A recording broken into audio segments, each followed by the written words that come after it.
Como dijo Óscar hace un momento, bueno, yo he puesto una foto porque no hay otra en internet, pero podemos ver aquí una diferencia entre en aquellos tiempos y lo de hoy. Yo recuerdo que cuando nació mi hijo yo estaba tumbado en el sofá, mi mujer estaba ahí conectada a aparatos y nos dijeron, tú descansa, ya sonará. Y es verdad, se encendieron las luces, sonaron todo, pim, pam, pam, y ya estaban ya montadas encima de Lisa y preparando todo para el nacimiento. Y digo, wow, esto qué moderno que es. Pero claro, en aquellos tiempos no es como ahora, ¿verdad? En aquellos tiempos con sus necesidades, con sus faltas de, yo qué sé, de higiene. Tal vez no es como en la foto, nacieron tal vez, ¿no? En la parte, en un cobijo, yo qué sé, ¿no? No podemos decir qué tiempo, pero sí sabemos que nacieron en sus limitaciones de ese tiempo, no como la de ahora, ¿verdad? Entonces, dicho esto, vamos a dividirlo en dos partes, esta profecía de Isaías. ¿Cómo fue para ellos, mirando a un futuro, y para nosotros, mirando ya que ha sucedido esta profecía, ¿verdad? Entonces, para ellos, siguiente Elisa. Mas no habrá siempre oscuridad, versículo 1, para la que está ahora en angustia, tal como la aflicción le vino en el tiempo que livianamente tocaron la primera vez a la tierra de Zabulón, a la tierra de Neftalí, pues al fin llenará de gloria el camino del mar de aquel lado del Jordán, en Galilea de los gentiles. Muy bien.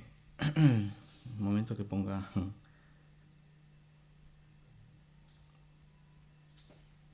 Muy bien.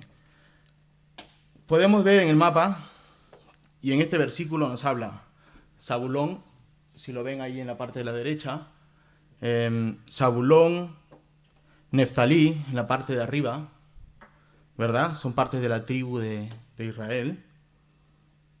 El Zabulón, tribu de Israel, 10º hijo de Jacob y Lea. Luego tenemos al lado de ellos Neftalí, no sé si se ve bien, ¿verdad? Ahí arriba, chiquitico. Tenemos Neftalí, tribu de Israel, 6º hijo de Jacob y Bila. Luego tenemos también, nos habla de Asiria,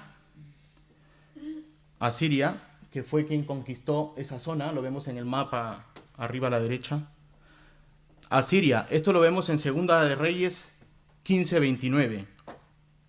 Es importante toda esta gente que entra en actuación.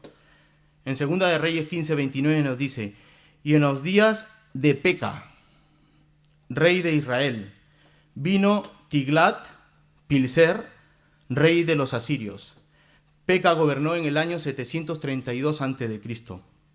Así que tenemos 700 años antes del nacimiento de nuestro Señor.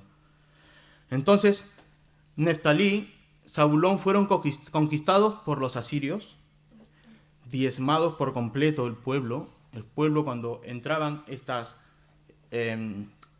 potencias extranjeras, diezmaban el pueblo entero, se llevaban a los más fuertes, a los niños, dejaban ancianos, a los débiles, muy pocos, quedaban muy pocos, desaparecían prácticamente estos pueblos. Entonces, en Isaías 8:19 nos lo va a decir más fácilmente. Isaías 8, del 19 al 22 nos dice, y si os dijeren, preguntad a los encantadores y a los adivinos, que susurran hablando, responded, ¿no consultará el pueblo a su Dios? ¿Consultará a los muertos por los vivos? A la ley y al testimonio, si no dijeren conforme a esto, es porque no les es amanecido. Y pasarán por la tierra fatigados y hambrientos, y acontecerá que teniendo hambre, se enojarán y maldecirán a su rey y a su Dios, levantando el rostro en alto, y mirarán a la tierra, y aquí tribulación y tinieblas, oscuridad, angustia, irán y serán sumidos en tinieblas.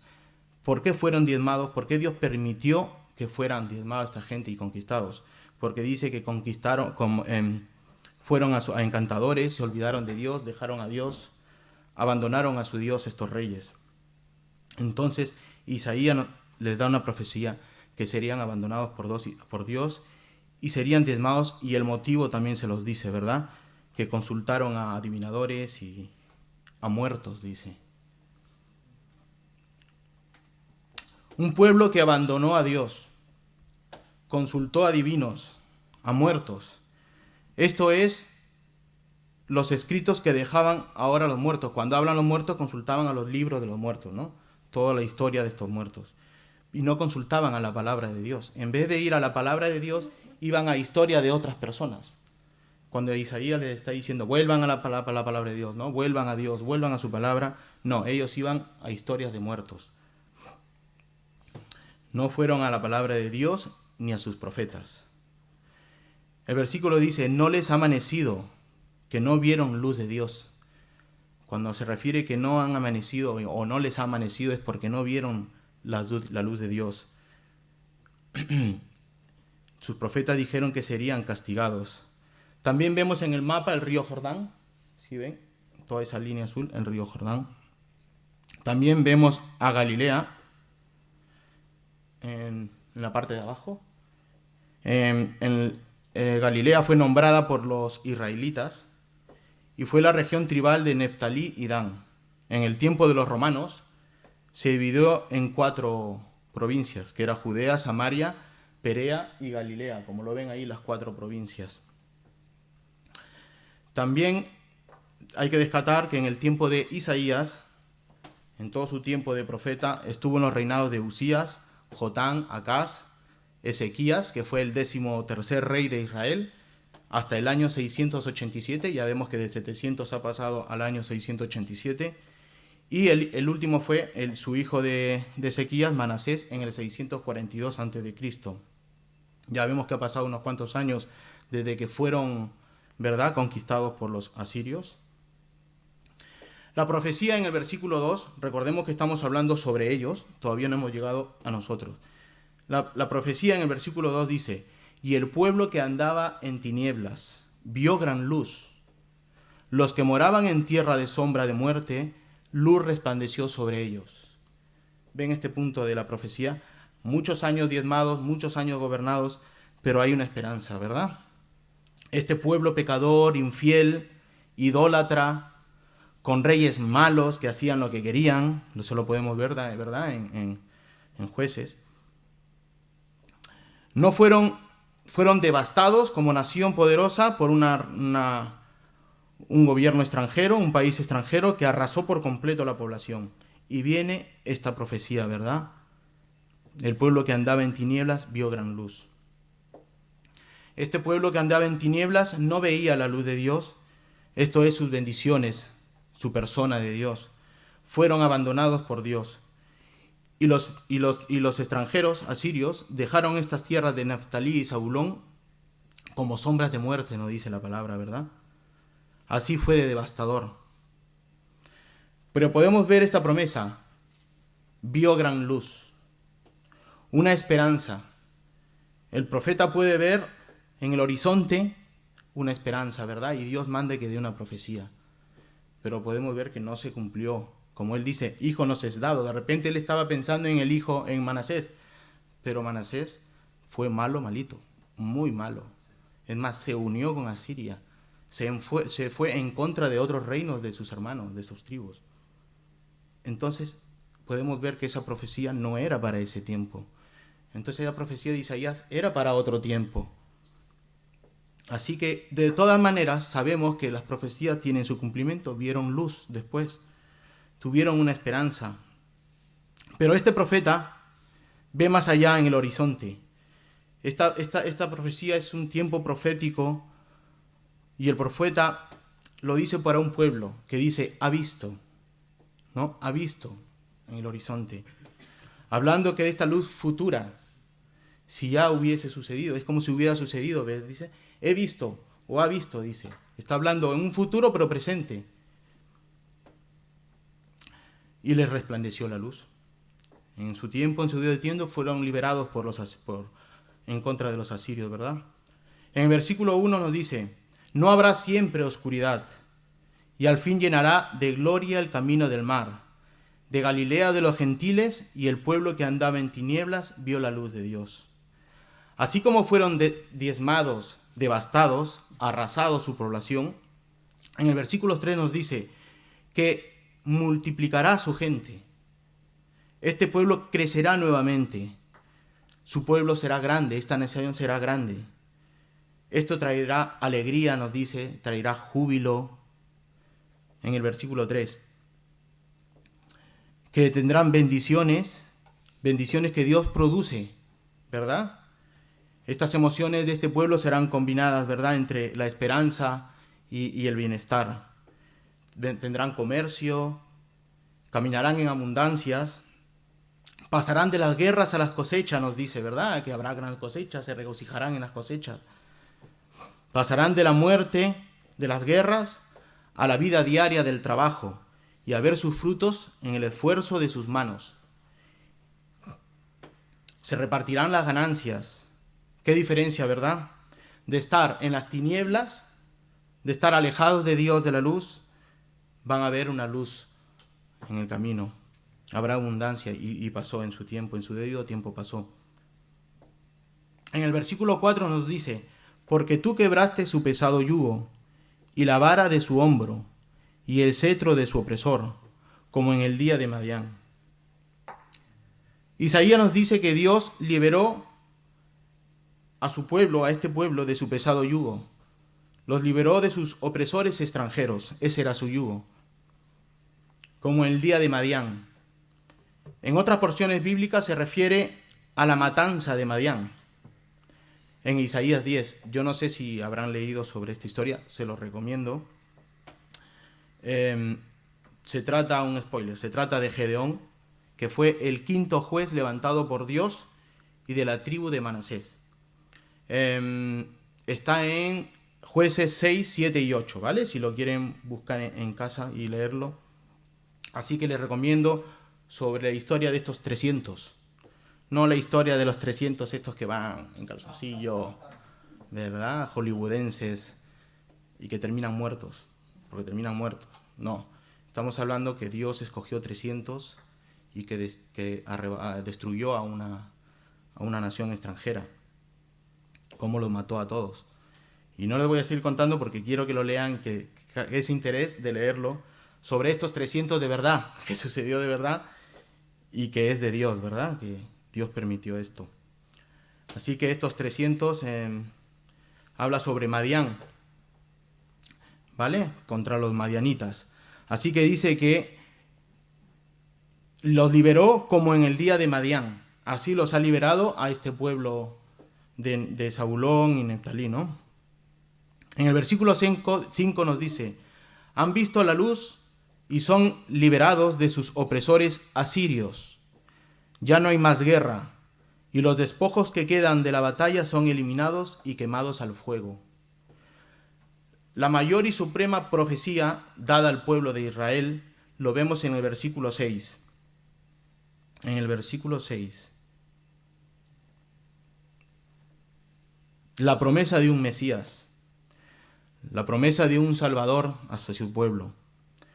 Pero podemos ver que tiene atributos, que tiene nombres divinos, los atributos divinos y humanos. Claro que el entendimiento de esta profecía estaba velada en el tiempo de Jesús, ya estamos avanzando al tiempo de Jesús, estaba velada para su tiempo, ¿verdad? Si no hubiera estado velado para ese tiempo, no lo hubieran matado. Pero la profecía aún seguía velada para esta gente.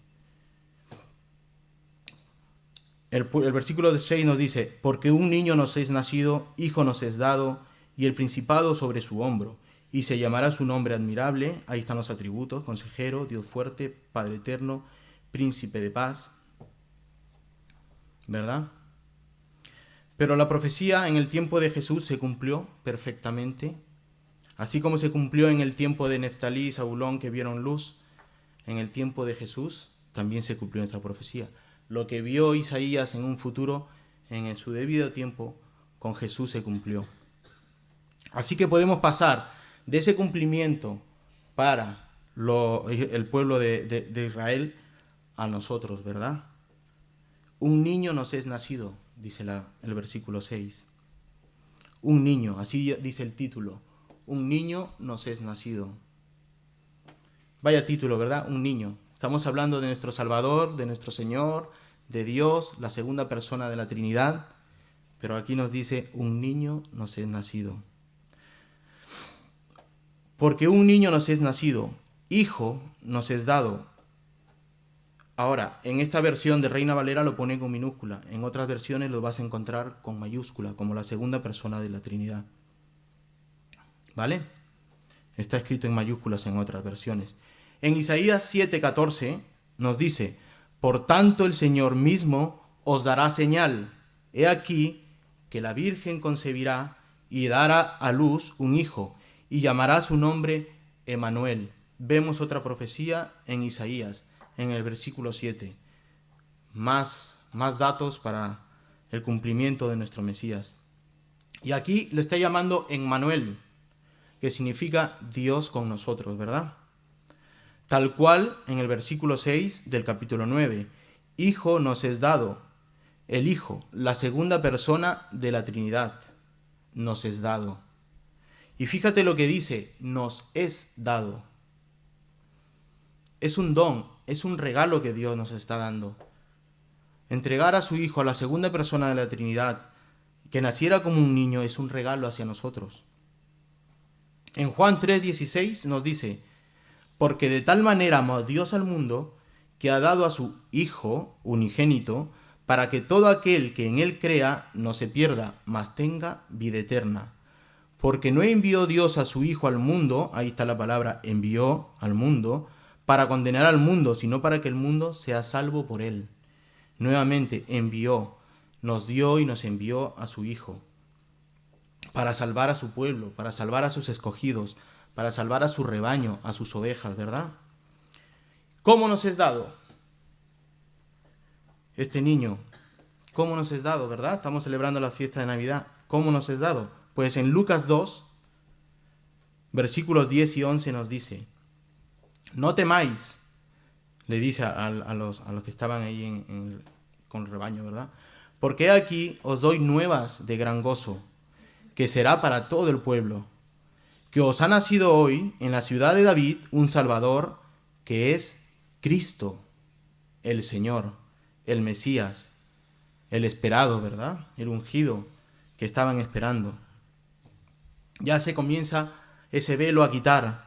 En Lucas 2, capítulo 2, versículos 1 al 7 nos dice: y aconteció que en aquellos días que se promulgó un edicto de parte de Augusto César, que todo el mundo fuese empadronado. Este primer censo se hizo siendo Cirenio gobernador de Siria, e iban todos para ser empadronados, cada uno a su ciudad. Y José subió de Galilea a la ciudad de Nazaret, a Judea, a la ciudad de David, que se llama Belén, por cuanto era la casa y familia de David, para ser empadronado con María, o Miriam, su mujer, desposada con él, la cual estaba encinta. Y aconteció que estando ellos allí, se cumplieron los días de su alumbramiento, y dio a luz a su hijo primogénito, y lo envolvió en pañales, y lo acostó en un pesebre, porque no había lugar para ellos en el mesón. Mateo, capítulo 1, versículos 18 al 25 nos dice: y el nacimiento de Jesucristo, de nuestro Señor, de nuestro Salvador, fue así. Estando desposada María, su madre, con José, antes de que se juntasen, se halló que había concebido del Espíritu Santo. José, su marido, como era justo y no quería infamarla, quiso dejarla secretamente. Y pensando él en esto, he aquí un ángel del Señor le apareció en sueños y le dijo: José, hijo de David, no temas recibir a María tu mujer, porque lo que en ella es engendrado del Espíritu Santo es. Y dará a luz un hijo, y llamarás su nombre Jesús, porque él salvará a su pueblo de sus pecados. Todo esto aconteció para que se cumpliese lo dicho por el Señor por medio del profeta cuando dijo: he aquí una virgen concebirá, ahí está Isaías, y dará a luz un hijo, y llamará su nombre Emmanuel, que traducido es Dios con nosotros. Y despertando José del sueño, hizo como el ángel del Señor le había mandado, y recibió a su mujer. Pero no la conoció hasta que dio a luz a su hijo primogénito y le puso por nombre Jesús, Emmanuel, ¿verdad? Como sabemos, este niño que nació indefenso en su tiempo, con sus dificultades, también nació con una espada, la espada de Herodes, ¿verdad? Un rey extranjero que buscaba cuidar su puesto sabiendo que había nacido el Rey de Reyes, el verdadero Rey de Israel y del mundo, y mandó a matar a todos los niños, ¿verdad? Pero Dios es el creador de nuestra historia y Él sabe lo que hace. Así que hemos visto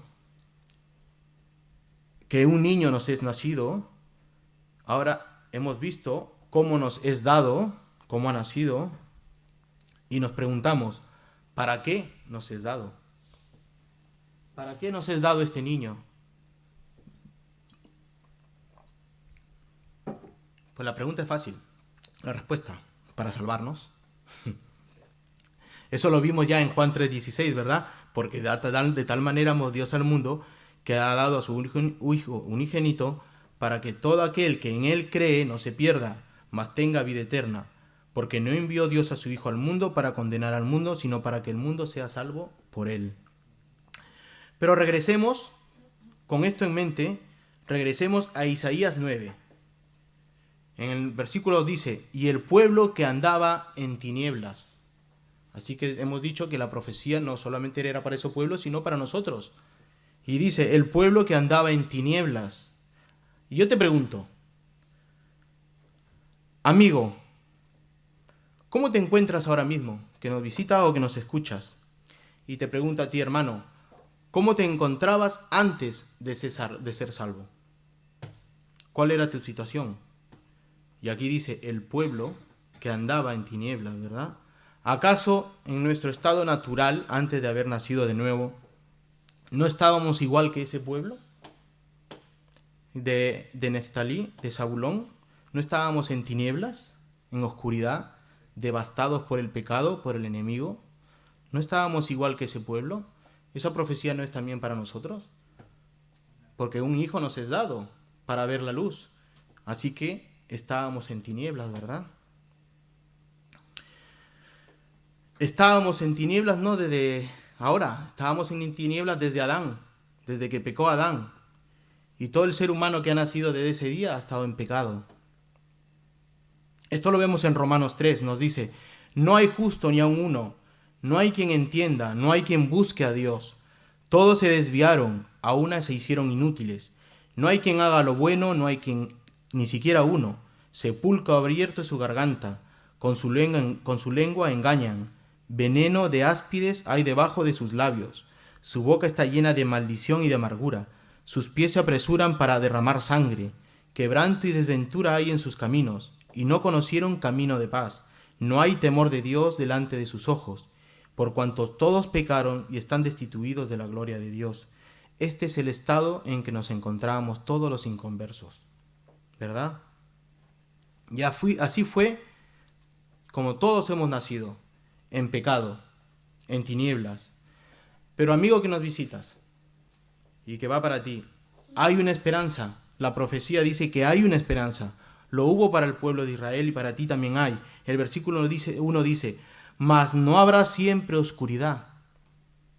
Así como es parte esta profecía de esta tierra asolada por los asirios y que fueron favorecidos con la predicación de Cristo, nosotros también somos favorecidos con esta predicación de Isaías. Y dice, cuando esto pasa, hay luz. Cuando se predica, hay luz, ¿verdad? Isaías estaba predicándoles a ellos sobre un Mesías, sobre Cristo, y ahora estamos predicando sobre Cristo. Pues amigo, te digo, hay una esperanza, hay luz. En el versículo 2 dice, el pueblo que andaba en tinieblas vio gran luz. Los que moraban en tierra de sombra y de muerte, luz resplandeció sobre ellos. Hay luz para ti, hay esperanza. Y Cristo va a resplandecer como la luz en tu vida. Amigo mío, hoy es día de salvación. Hoy es tu día para salvarte. Escucha, aunque camines por valles de tiniebla, por valles de muerte, por desesperación, por angustia, a los problemas que tú tengas, en tu alma, en tu aflicción, lo que te aflige en tu vida, hay luz al final del túnel. Esta luz que puede resplandecer en tu vida es escuchando el Evangelio de Cristo. Si te acercas a Cristo en arrepentimiento, si te acercas a Cristo con fe, con esperanza, y depositas toda tu confianza en Él, solo puede Él salvarte. y sacarte de este valle de tinieblas. ¿Qué produce en nosotros la luz? ¿Qué produce en nosotros la luz? Jesús, nuestro Salvador. ¿Qué produce en nuestras vidas? El versículo 3 dice: multiplicaste la gente y aumentaste la alegría. Se alegrarán delante de ti como se alegran en la siega, como se gozan cuando reparten despojos.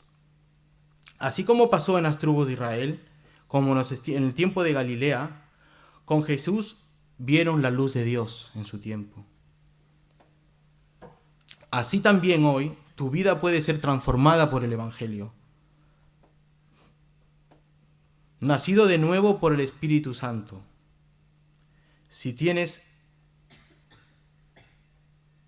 ese afecto que produce el haber nacido de nuevo, que es el gozo, que es la alegría.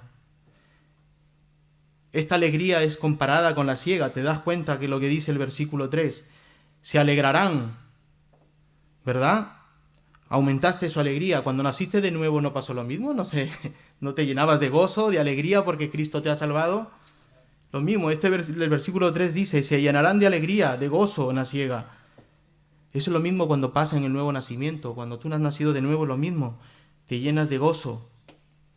Esta alegría es comparada a la siega que se reparten los tesoros conquistados en la guerra, en el versículo 3. Esto implica el trabajo duro, ¿verdad? No solo es repartirse el botín. Para repartirse el botín es un trabajo duro. Primero hay que conquistar. Primero hay que pelear la batalla. Es lo mismo. El Evangelio, una vez que has nacido de nuevo, es una batalla. Es adelante, seguir el camino. Y vas recibiendo tesoros, vas recibiendo bendiciones, ¿verdad? Lo mismo que lo pasó al pueblo de Neftalí y de Galilea. Así es, hermano, como es el nuevo nacimiento. En 2 de Timoteo 4, capítulo 4, del 7 al 8 nos dice: he peleado la buena batalla, he acabado la carrera, he guardado la fe. Por lo demás, me está guardada la corona de justicia, la cual me dará el Señor, juez justo, en aquel día, y no solo a mí, sino también a todos los que aman su venida. Esto es parte de nuestro gozo, ¿verdad? Esto es nuestro final de la carrera, ¿verdad? La corona. He guardado la buena carrera, la buena batalla. El versículo 4 nos dice: porque tú quebraste su pesado yugo, y la vara de su hombro, y el cetro de su opresor, como en el día de Madián. Jesús, el niño que nos fue dado en la profecía de Isaías, pero que nosotros contemplamos en todo su esplendor hoy en día. Tenemos la palabra y contemplamos a Cristo en todo su esplendor. Jesús, que es la luz que resplandece desde antes de la creación. Que aquel día de su nacimiento resplandeció en una estrella, ¿verdad? La estrella que siguieron en caballo los magos, ¿verdad? Así como el pueblo judío fue liberado de sus opresores, de sus enemigos, nosotros también somos liberados de nuestros enemigos, de nuestro enemigo Satanás. Nosotros también somos liberados de estas maldades, de nuestro gran opresor que nos mantenía en tinieblas, que es Satanás. Jesús nos libera de ese yugo opresor, como dice el versículo, que es Satanás. Ahora llevamos el yugo de nuestro amado Jesús, que es fácil y ligero su carga, porque Él ya la llevó por nosotros. Él llevó nuestros pecados. En Mateo 11, versículo 25 nos dice: en aquel tiempo, respondiendo Jesús, dijo: te alabo, Padre, Señor del cielo y de la tierra, porque escondiste estas cosas de los sabios y de los entendidos, y las revelaste a los niños. Sí, Padre, porque así te agradó.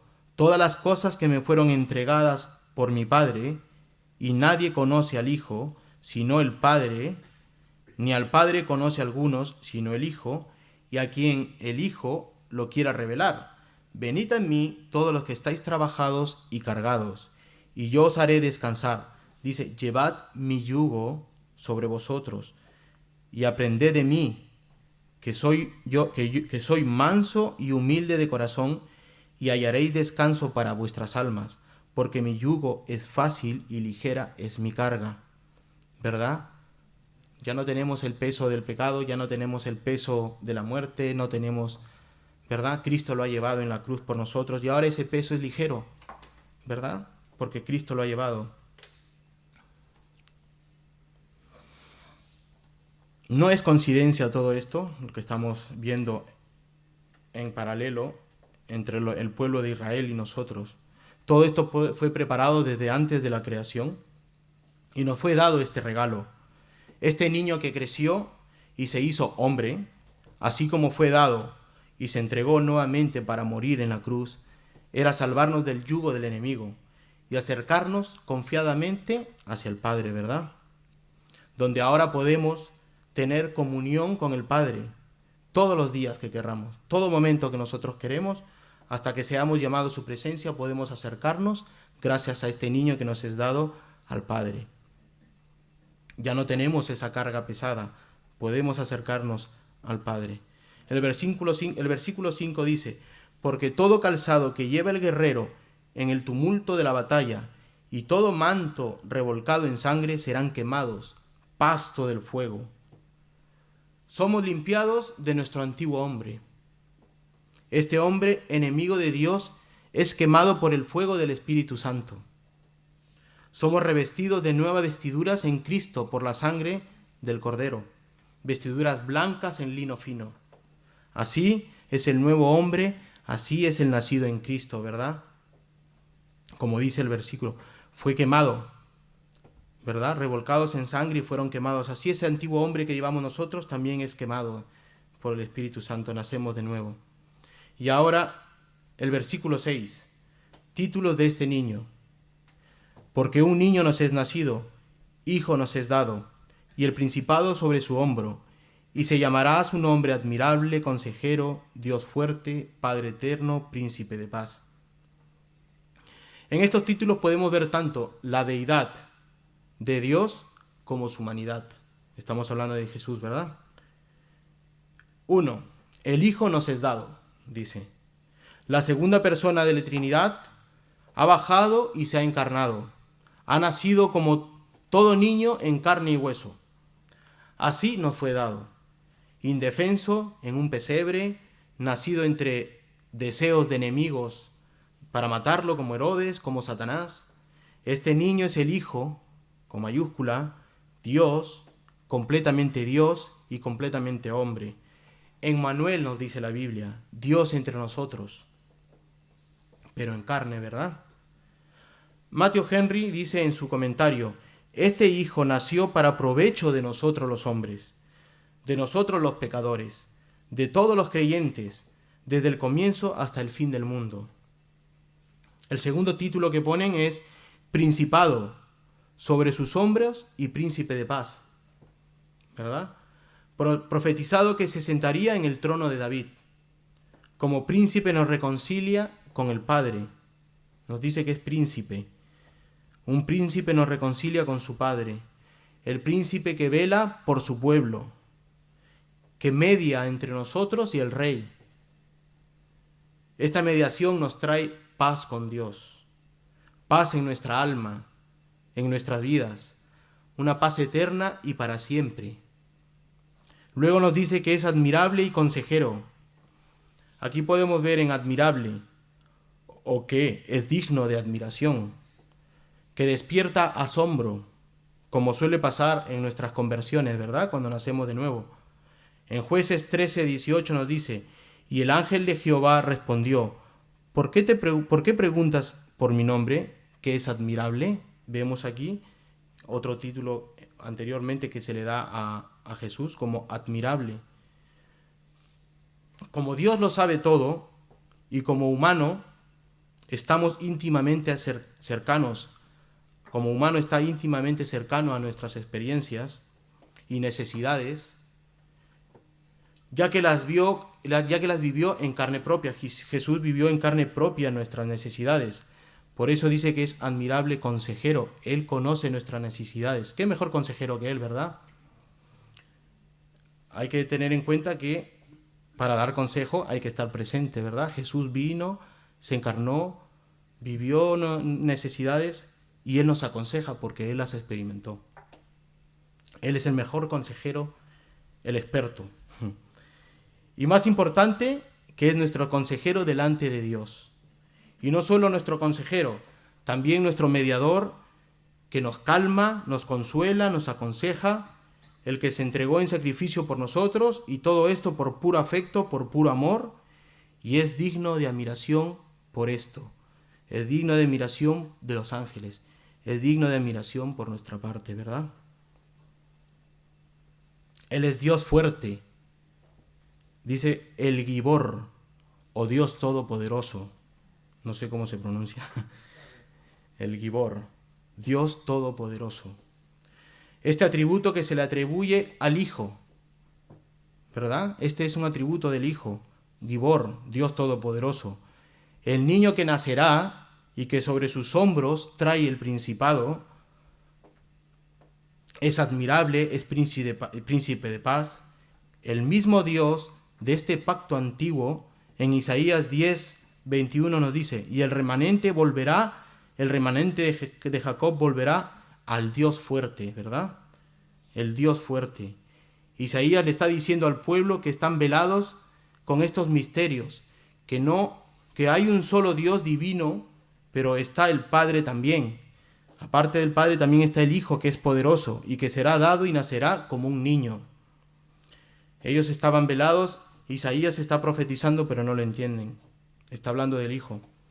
Este niño es Dios fuerte, es Dios poderoso, es guerrero, y que en él se acabarán todas las guerras. Esto lo vimos en el versículo 5, ¿verdad? Del capítulo 9, porque todo calzado que lleva el guerrero en el tumulto de la batalla y todo manto revolcado en sangre serán quemados y pasto del fuego. Dios fuerte, príncipe de paz, se acabarán las guerras cuando venga Cristo. Nos dice que es Padre eterno, y aquí hay que poner mucha atención, porque dice Padre, y podemos confundir que Cristo es el Padre, ¿verdad? Y conocemos hay sectas que dicen unicitarias, que Jesús es el Padre y es el Espíritu Santo. Hay modalistas que dicen que Dios se presentó de una forma y luego de otra, como Padre, como Hijo, como Espíritu Santo. No somos ni modalistas ni unicitarios, y hay que tener en cuenta cuando leamos qué significa Padre. ¿Por qué nos está diciendo que es Padre eterno? Bueno, Padre, ¿a qué se está refiriendo Padre? Nos ha dicho que es príncipe y sabemos que es rey, ¿verdad? Y antiguamente a los reyes, a los príncipes, se les decía padre, ¿verdad? Y el rey trataba a sus súbditos como un padre. Cuidaba a su pueblo, cuidaba a su reino, cuidaba las necesidades del pueblo. Entonces el trato de este rey era de un padre, ¿verdad? Y los súbditos vivían y lo trataban como si fuera un padre. Entonces por eso no está utilizando príncipe de paz y está diciendo Padre eterno.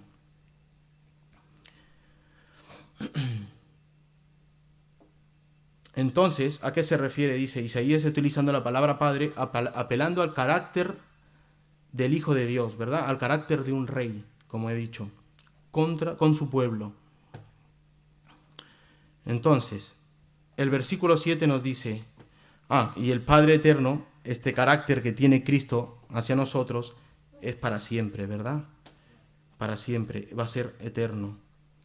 El versículo 7 nos dice, lo dilatado de su imperio y la paz no tendrán límite sobre el trono de David y sobre su reino, disponiéndolo y conformándolo en juicio y en justicia desde ahora y para siempre. El celo de Jehová de los ejércitos hará esto. Jesús está reinando. Y su reino no tiene límite, no tiene tiempo, no tiene espacio. Él ya reinaba desde antes de la creación, ¿verdad? Cuando estaba junto al Padre en la Trinidad. La humanidad cayó en pecado y en desobediencia. Y Satanás reinaba cuando cayó en pecado. Reinaba junto a la muerte, acechando en todas partes, en todos lados, a todas las personas. Pero el segundo hijo, la segunda persona de la Trinidad, bajó, se humilló, se encarnó y nos dice, un niño nos es dado. Este niño creció y se hizo hombre. Vivió una vida activa en santidad, así como debemos nosotros también vivirla, hacerla. Se entregó a la cruz para salvarnos. Venció a Satanás y la muerte. Pagó a Dios con su sangre para justificarnos. Un inocente por muchos justos, ¿verdad? Un justo por muchos inocentes, perdón. Un justo en la cruz por muchos inocentes, por un pueblo, por muchos pecadores. Grato olor, ¿verdad? Grato olor, satisfacción delante del Padre, porque lo velado ha sido quebrado. Lo velado, el velo se rompió. Lo que nos separaba de Dios, Cristo lo ha unido, ¿verdad? A nosotros, el pueblo con Cristo, con Dios. Ascendió a los cielos y se sentó para siempre en el trono celestial. Jesús, de la casa de Jacob, está sentado para siempre en el trono de David. Esto está en Lucas, capítulo 1, el 32 y el 33 nos dice: Este será grande y será llamado Hijo del Altísimo, y el Señor Dios le dará el trono de David su padre, y reinará sobre la casa de Jacob para siempre, y su reino no tendrá fin. Su reinado es justo, e imparte justicia, porque así vivió con justicia, una justicia santa, ¿verdad? Nunca pecó, impartió amor, ¿verdad? Detestó la maldad. Así es su reino, es un reino de justicia, contra la maldad, pero con amor a su pueblo. No dejará pasar al culpable como inocente, ¿verdad? No dejará pasar al inocente como culpable, perdón. No dejará pasar al inocente como culpable. Para todo culpable. Todos nos inclinaremos ante Cristo, ¿verdad?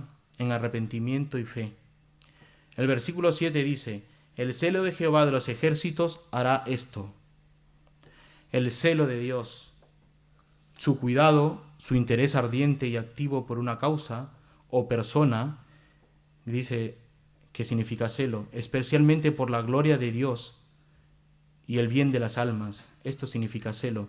Jehová el Padre así lo prometió y lo cumplió, y seguirá cumpliéndolo hasta que Jesús regrese por su esposa, ¿verdad? El Maranata. Y damos gloria a Dios por este regreso de Cristo, por este regreso, hermanos y amigos. Y ahora, para terminar, ¿cómo debemos vivir como hijos y siervos de nuestro Rey? Esto lo hemos visto en el versículo 7, ¿vale? ¿Cómo debemos vivir como hijos y siervos de nuestro Rey? Como cristianos que hemos nacido de nuevo y tenemos el Espíritu Santo, debemos de vivir vidas santas y agradables a Dios. En Romanos 12 nos dice: Así que, hermanos, os ruego por la misericordia de Dios que le prestéis vuestros cuerpos y sacrificios vivos, santos, agradable a Dios, que es vuestra culto racional. No os conforméis a este siglo, sino transformaos por medio de la renovación de vuestro entendimiento, para que comprobéis cuál es la buena voluntad de Dios, agradable y perfecta. ¿Cómo debemos vivir nosotros, los hijos de Dios y siervos del Rey? Vidas santas y agradables a Dios. En buenas obras nos dice. Efesios 2, 8 al 10 nos dice: Porque por gracia sois salvos por medio de la fe, y esto no de vosotros, pues es don de Dios, no por obras, para que nadie se gloríe, porque somos hechura suya, creados en Cristo Jesús para buenas obras, las cuales Dios preparó de antemano para que anduviésemos en ella. Debemos ser hacedores de su palabra. Y la lista es larga, ¿vale? Hacedores de su palabra, somos testigos de su palabra, proclamamos su alabanza, ofrecemos nuestras vidas como sacrificio vivo para siempre. Así que, como digo, la lista es larga para terminar, pero no es imposible de hacer. Una vez que has nacido de nuevo por el Espíritu Santo, Él te ayudará en este proceso. Hermano, ya tienes al Espíritu Santo, medita en esto, y te animo a seguir en la carrera, llegar a la meta, puesta tu mirada en Cristo Jesús y su reino. Como he dicho, un niño nos es dado, un niño es nacido, este niño creció, este niño se hizo adulto, se entregó a la cruz del Calvario, dio su vida por ti y por mí, venció a la muerte, venció a Satanás, nos salvó, resucitó, ascendió a los cielos junto al Padre, fue coronado en gloria y gobierna el universo. Como tal rey debe ser mostrada nuestra obediencia hasta el día que nos llame a su presencia. Así que, hermano, para terminar, este niño que nos ha sido dado es nuestro Señor, nuestro Salvador, nuestro Rey, y a Él le debemos toda obediencia, ¿verdad? Hemos nacido de nuevo, somos sus hijos y debemos vivir una vida para Él. Así que nos ponemos de pie, hermanos.